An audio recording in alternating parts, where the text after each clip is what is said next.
Meus irmãos, eu imagino que todos nós já passamos pela situação que eu quero descrever aqui, e se não passamos, em algum momento passaremos. Imagine que você tem uma tarefa a fazer, um dever a cumprir, e em torno desse dever, em torno dessa tarefa, surgem várias dificuldades, vários obstáculos, problemas, que tornam difícil para você cumprir esse dever, essa responsabilidade.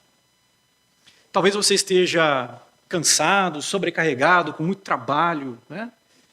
Talvez você tenha problemas no seu trabalho, problemas no seu casamento, problemas de saúde, problemas financeiros. Talvez tudo isso junto, talvez até mais alguma coisa aí no meio do caminho. E tudo isso torna difícil para você fazer o que você tem que fazer.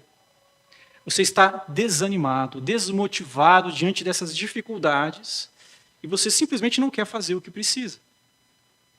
Eu já passei por isso várias vezes, mas eu me lembro de uma em particular, quando eu estava no meu primeiro ministério lá em Porto Alegre, Rio Grande do Sul. Eu era relativamente jovem, inexperiente ainda no ministério, tendo que trabalhar num campo que é difícil. O Rio Grande do Sul não é muito fácil. E aí eu me lembro várias dificuldades no meio do caminho, e eu me lembro de um profundo desânimo para fazer aquilo que eu tinha que fazer. Eram as minhas responsabilidades. E eu fazia, mas eu fazia me arrastando, como se eu estivesse carregando um ônibus em cima das minhas costas. Talvez você já tenha passado por isso, talvez você esteja passando por uma situação como essa hoje. E se esse é o caso, o que você precisa é de encorajamento. Agora, algumas pessoas entendem errado o encorajamento. Alguns pensam que encorajamento é Deus tirando da sua vida os problemas, resolvendo as dificuldades para você. Isso não é encorajamento. Encorajamento é aquela dose de ânimo, aquela dose de energia, de disposição para fazer aquilo que você tem que fazer, mesmo que os problemas continuem. Isso é encorajamento. Agora, algumas pessoas procuram o encorajamento no lugar errado. Na verdade, o que eu percebo é que muitas vezes as pessoas estão procurando não encorajamento, mas alívio. E elas buscam muitas vezes fuga para as dificuldades e para os sofrimentos. Às vezes elas vão buscar isso em prazeres que são lícitos, às vezes em prazeres que são ilícitos, mas seja em um ou em outro, a verdade é que essa fuga não é encorajamento.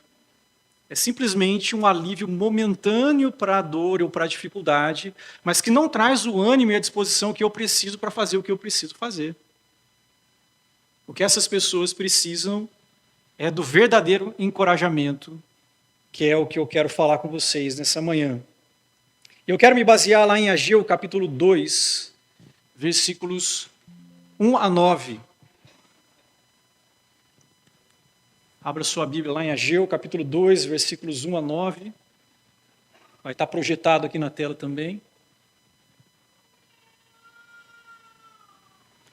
Ageu, capítulo 2, versos 1 a 9, diz assim: No dia 21 do 7º mês, veio a palavra do Senhor por meio do profeta Ageu.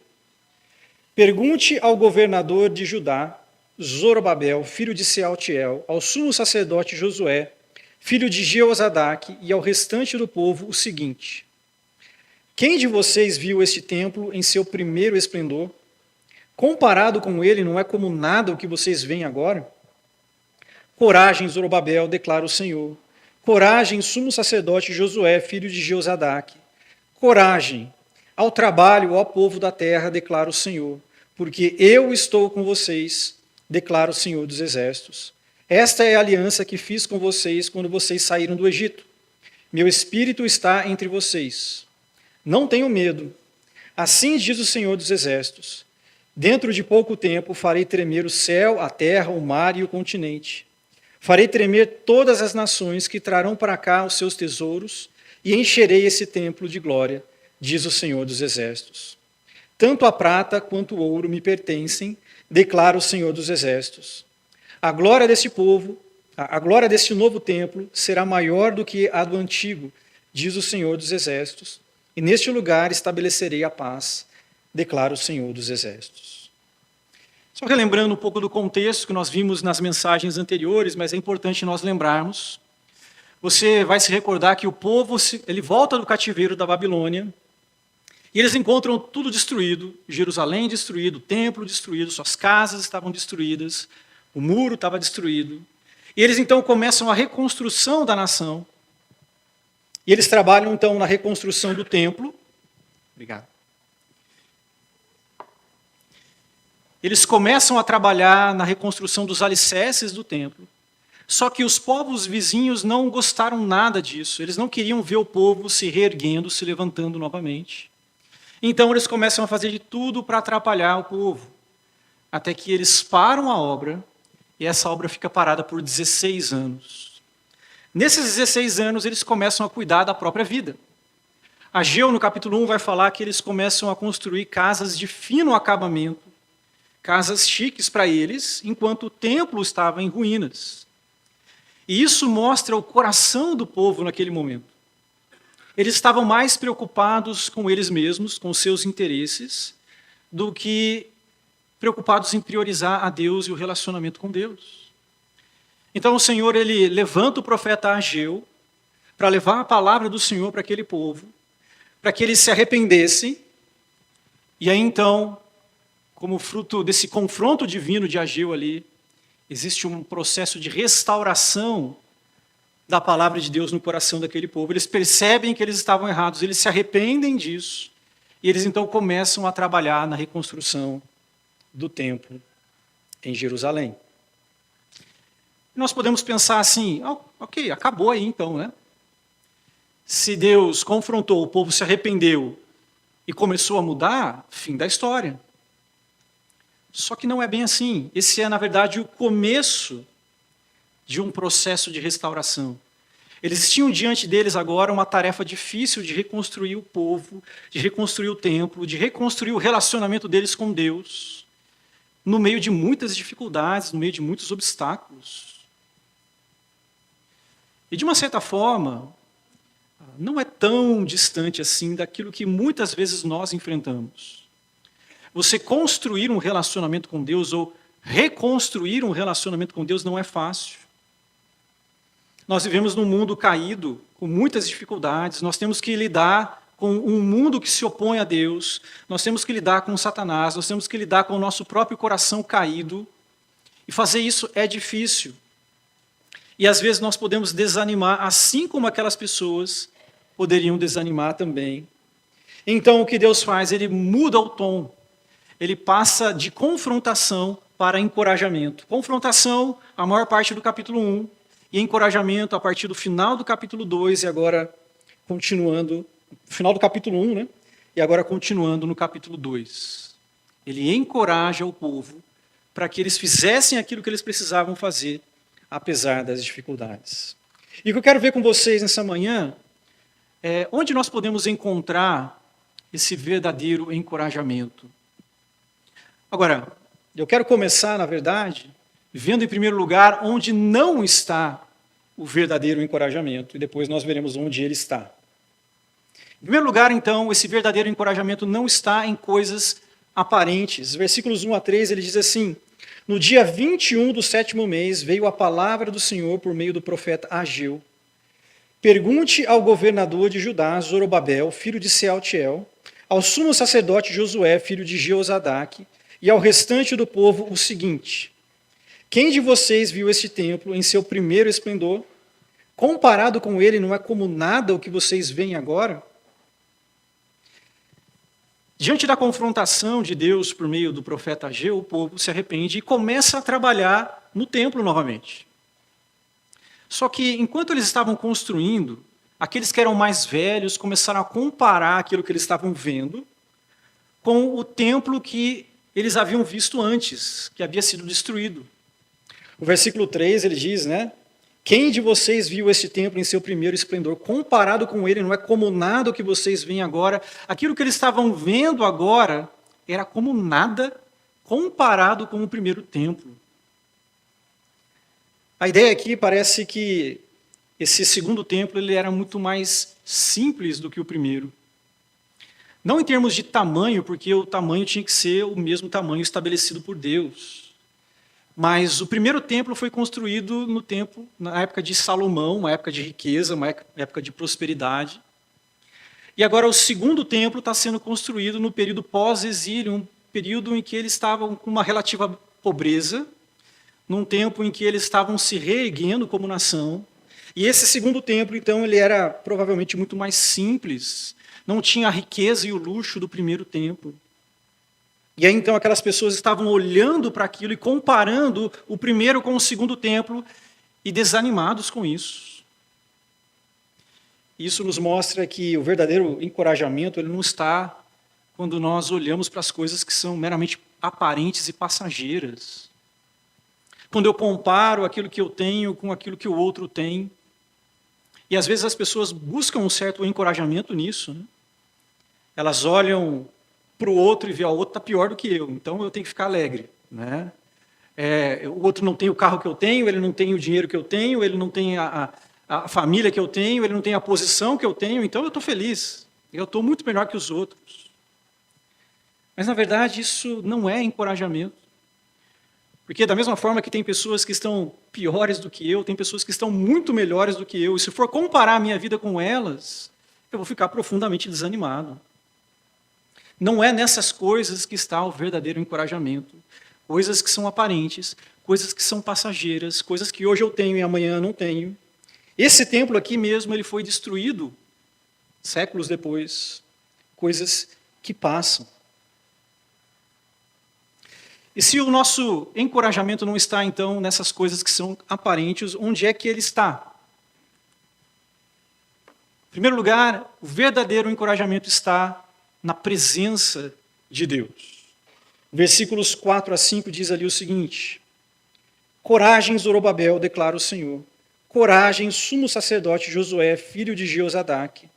Coragem, ao trabalho, ó povo da terra, declara o Senhor. Porque eu estou com vocês, declara o Senhor dos Exércitos. Esta é a aliança que fiz com vocês quando vocês saíram do Egito. Meu espírito está entre vocês, não tenham medo. Repare que no versículo 4, ele diz 3 vezes coragem. Coragem, Zorobabel, coragem, Josué, coragem. Ele continua dizendo ao trabalho, ou seja, façam o que vocês têm que fazer.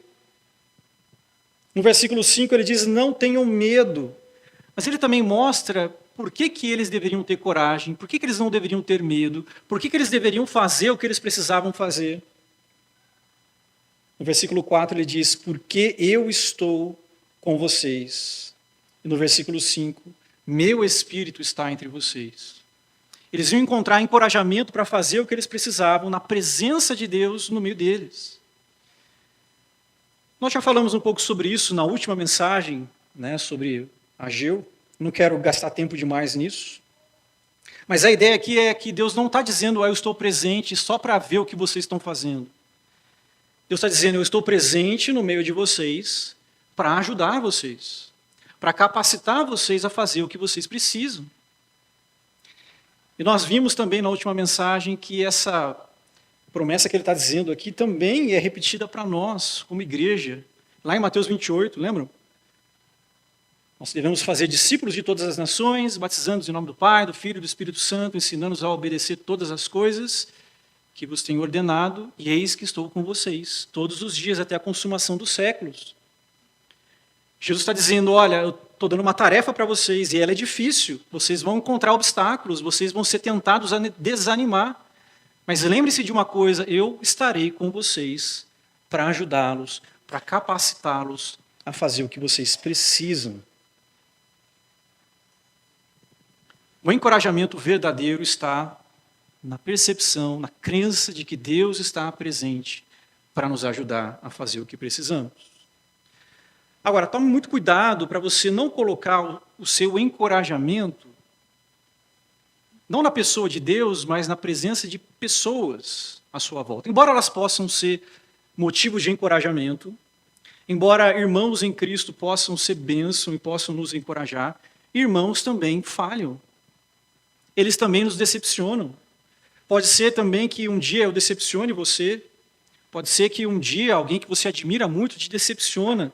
Se o seu ânimo está naquela pessoa, quando ela te decepciona, você perde o ânimo para fazer as coisas. O nosso encorajamento precisa estar na presença de Deus. Salmo 27:10 diz ali o seguinte: ainda que me abandonem pai e mãe, o Senhor me acolherá. Ainda que fosse possível que um pai e uma mãe abandonassem o seu filho, e a gente sabe que às vezes isso acontece, não é o normal. O normal é que um pai e uma mãe cuidem dos seus filhos. Mas ainda que fosse possível que um pai e uma mãe abandonem o seu filho, Deus não vai fazer isso. Deus promete estar com você para cuidar, para amparar. Então que o nosso encorajamento esteja na presença dele em nossas vidas. Em segundo lugar, o texto mostra aqui para nós que esse encorajamento, para seguir a ideia, né, presença, agora a palavra P também, está na promessa de Deus para o seu povo. O texto mostra para nós aqui uma promessa, mas eu estou dividindo ela em duas partes. Tá bom? Em primeiro lugar, a promessa de um reino futuro. Versículos 6-8 diz assim: assim diz o Senhor dos Exércitos, dentro de pouco tempo farei tremer o céu, a terra, o mar e o continente. Farei tremer todas as nações que trarão para cá os seus tesouros, e encherei esse templo de glória, diz o Senhor dos Exércitos. Tanto a prata quanto o ouro me pertencem, declara o Senhor dos Exércitos. Esse aqui é um texto difícil, e Ageu ele fala algumas coisas aqui. Ele diz que Deus vai fazer tremer o céu, a terra, o mar, o continente e as nações. Ele diz que as nações vão trazer os seus tesouros e vão encher o templo. E ele diz também que tudo isso vai acontecer dentro de pouco tempo. O que Ageu está falando aqui? Existem algumas possibilidades. Tá? Uma delas é que quando ele diz que ele vai fazer tremer o céu e a terra, as nações, ele está dizendo que ele vai fazer uma reviravolta, ele vai mudar a condição do seu povo, fazendo algo acontecer. E alguns vão dizer que isso tem a ver com Dario, o imperador Medo-Persa, que dominava aquela região, que ele determina que os tesouros do Império Medo-Persa pudessem ser usados na reconstrução do templo. Aí seriam as nações trazendo os seus tesouros para aquele templo. Essa é uma possibilidade. Isso tem a ver com dentro em pouco tempo, que diz o texto, porque isso ia acontecer naquele momento. Mas tem algumas dificuldades. Uma delas é que fazer tremer o céu e a terra seria apenas algo figurado aqui. Né? E também não seriam as nações que estariam levando os seus tesouros para o templo, mas seria apenas o Império Medo-Persa. Uma outra possibilidade aqui é que ele está se referindo a um reino futuro, que vai ser estabelecido pelo próprio Senhor quando ele voltar. E aí então, fazer tremer o céu e a terra e as nações seria algo literal. Quando Jesus voltar, algo fora do normal vai acontecer, que vai abalar todas as coisas. Quando ele estiver reinando, as nações vão levar os seus recursos até Jerusalém. E quando ele diz dentro em pouco tempo, uma outra maneira possível de traduzir essa expressão, não é que ia ser algo que ia acontecer logo, em qualquer momento, mas seria algo rápido, que quando começasse ia acontecer rapidamente. Um dos pontos positivos para isso é que Hebreus capítulo 12, versículo 26, ele cita justamente Ageu aqui esse texto, se referindo a respeito de um reino futuro que vai ser estabelecido por Deus. E além disso, quando a gente olha para outros textos que falam do reino messiânico, nós vemos justamente essa ideia das nações levando os seus tesouros até o povo de Deus. Isaías, por exemplo, capítulo 60, versículo 12. Porque a nação e o reino que não te servirem perecerão. Sim, essas nações serão de todo assoladas. A glória do Líbano virá a ti. O cipreste, o olmeiro e o bucho conjuntamente para adornarem o lugar no meu santuário, e farei glorioso o lugar dos meus pés. Então as nações levando aquilo que eles têm de precioso até onde o Senhor, o Messias, está reinando. Então ele está dizendo assim, olha, vocês estão construindo esse segundo templo, vocês estão vendo que ele é simples, ele parece nada comparado com o primeiro, mas saibam de uma coisa, um dia, Quando o Senhor reinar, esse mesmo templo que hoje para vocês parece nada, ele vai ser um reino diferente. Ele vai ser um templo cheio de glória, cheio de beleza, cheio de riqueza. Uma das dificuldades aí com essa posição é que não seria exatamente aquele templo, porque aquele templo foi destruído no ano 70 depois de Cristo, mas seria o templo, né? Templo em Jerusalém, as nações levando os seus tesouros, na medida em que o próprio Senhor estabelece um reino. E quando nós olhamos para o Novo Testamento, nós vemos que essa ideia do reino muitas vezes é usado também para encorajar a igreja do Senhor. 2 Timóteo capítulo 2, versículo 12, se perseveramos, também com ele reinaremos. A ideia é, creiam no Senhor, perseverem, porque você vai participar de um reino junto com o Senhor. Apocalipse capítulo 5, versículo 10. E para o nosso Deus os constituíste reino e sacerdotes e reinarão sobre a terra. Apocalipse 22, versículos 3 a 5. No finalzinho do texto diz ali, porque o Senhor Deus brilhará sobre eles e reinarão pelos séculos dos séculos. O livro de Apocalipse ele foi escrito para cristãos que estavam sofrendo, estavam sendo perseguidos, de tal forma a encorajá-los. E uma das maneiras que o texto está encorajando aqui é mostrando, olha, perseverem, porque vocês vão participar de um reino precioso com o Senhor. Esse é o tipo de encorajamento que pode nos ajudar também hoje. Nós temos uma tarefa, dificuldades no meio do caminho, podemos nos desanimar no meio do processo, mas o Senhor nos lembra, olha, persevere, porque um dia você vai participar de um reino junto com o Senhor. Você já imaginou isso? Hoje nós olhamos para esse mundo caído, cheio de problemas, cheio de dificuldades, mas um dia um reino superior vai ser estabelecido e nós participaremos dele por causa de Cristo. Nós possamos crer nisso e nos animar e nos encorajar a perseverar, sabendo que isso vai passar, as dificuldades do presente são momentâneas e um dia estaremos com o Senhor e reinaremos com Ele. Agora, em segundo lugar, é a mesma promessa, mas eu dividi em uma outra parte. O texto mostra também uma promessa de uma glória superior, no versículo 9. Ele diz ali o seguinte, a glória deste novo templo será maior do que a do antigo, diz o Senhor dos Exércitos, e neste lugar estabelecerei a paz, declara o Senhor dos Exércitos. Esse aqui também é um texto difícil, um versículo difícil. Existem algumas possibilidades aqui. Uma delas é uma referência ao templo de Herodes. O templo que eles estavam construindo aqui, séculos depois ia ser ampliado por Herodes. Ele iria tornar os arredores do templo muito mais grandioso, muito mais imponente. E aí então, a glória daquele templo seria maior. Agora, eu particularmente não acho que é isso que Ageu está dizendo aqui, porque dificilmente Deus vai encorajar o seu povo com a promessa de uma glória que vai ser produzida por um rei ímpio e perverso como Herodes. Tem pessoas que vão dizer que isso tem relação com a presença de Jesus encarnado ali no templo, porque o templo que eles estão construindo aqui na época de Ageu é o templo no qual Jesus viveu, que Jesus frequentou. Então, o próprio Deus encarnado esteve ali presente, então a glória desse templo seria maior porque Jesus estaria ali. Eu também não acho que esse é o ponto. Porque você olha a segunda parte ali do versículo e diz assim, neste lugar estabelecerei a paz. É claro que tem diferentes maneiras de se entender isso, mas quando a gente olha para aquele tempo de Jesus, eu não acho que foi estabelecida a paz ali. Tanto é que alguns anos depois o templo foi destruído. Eu entendo que ele está se referindo, levando em consideração aquilo que ele fala antes, mais uma vez a esse reino futuro, quando o Senhor Jesus voltar, ele vai estabelecer um reino, e aí então a glória do templo, não exatamente aquele templo, e essa é uma dificuldade, mas o templo em Jerusalém vai ser com uma glória muito superior, porque o Cristo glorificado estará lá.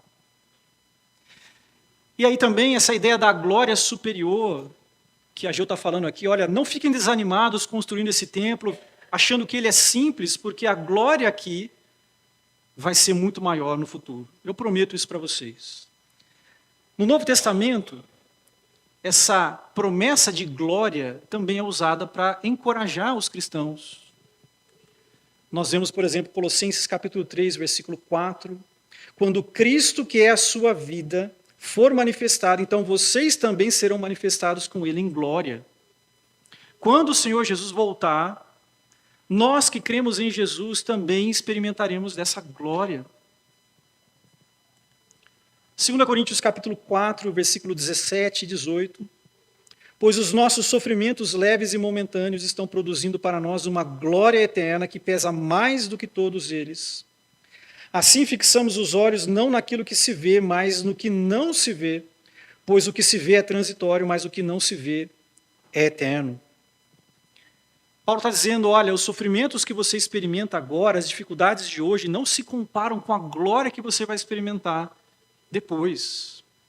Então, persevere, seja fiel agora, porque existe uma promessa de uma glória maravilhosa e superior que nós vamos experimentar. Você já parou para pensar nisso? Hoje nós vivemos num mundo caído, vivemos num mundo cheio de lutas, cheio de dificuldades, cheio de problemas. Se eu coloco os meus olhos nessas coisas, é desânimo, né? O resultado é desânimo.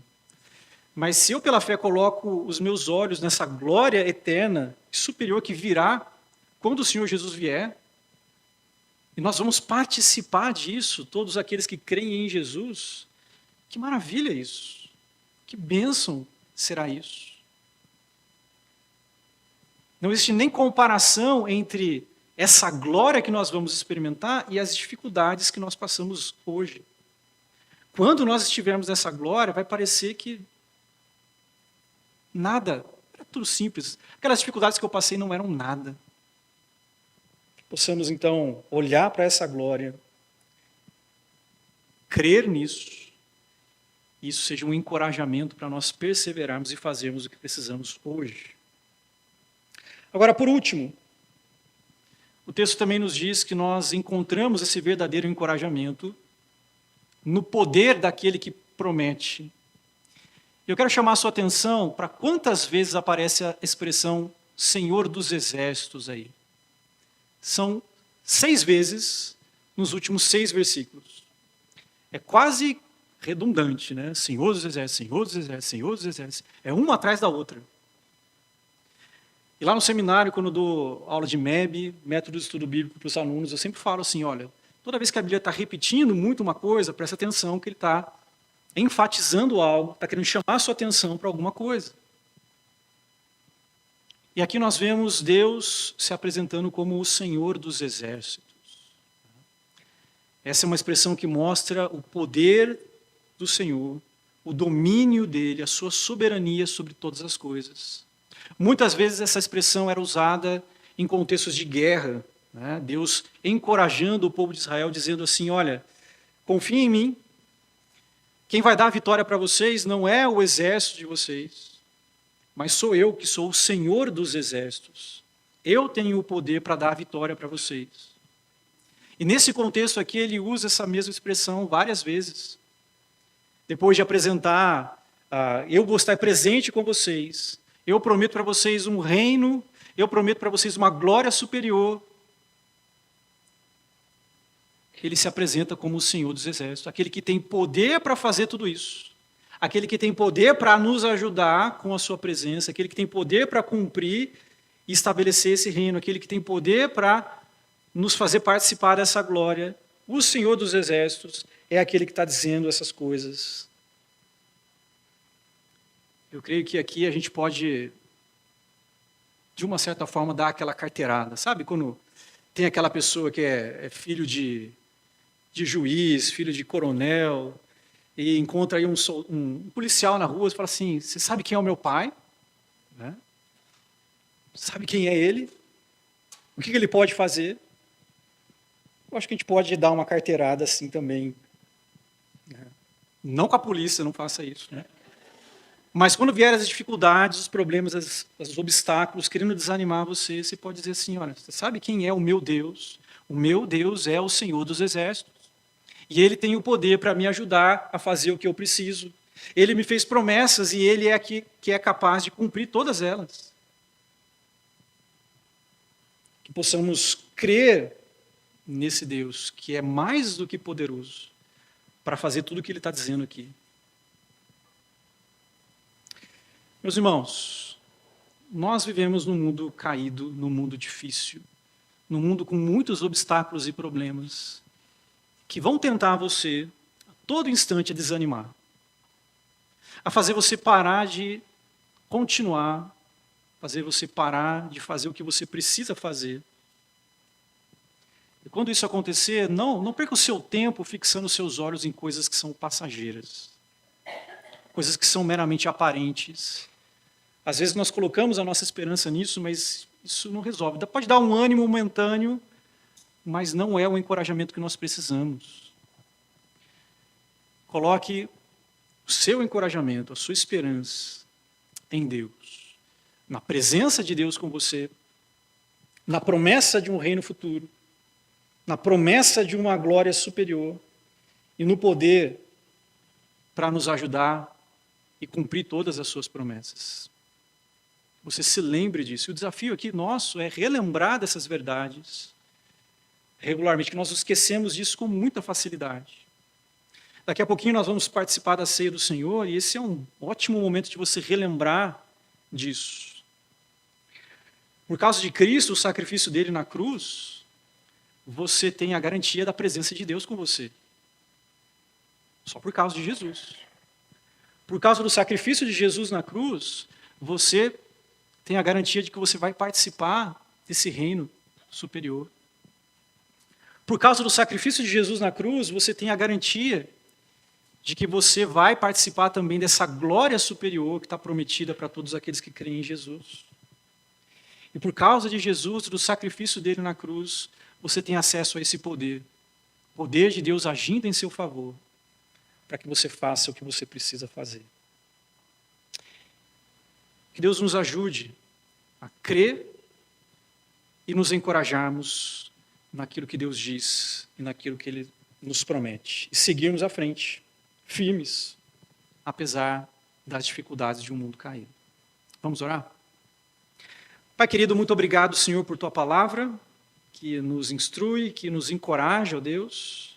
Muito obrigado por o Senhor nos garantir a Tua presença, o Senhor nos garantir, ó Deus, um reino superior, uma glória superior, o poder do Senhor disponível a nós, ó Deus. Muito obrigado, porque tudo isso é acessível a nós por meio de Jesus Cristo.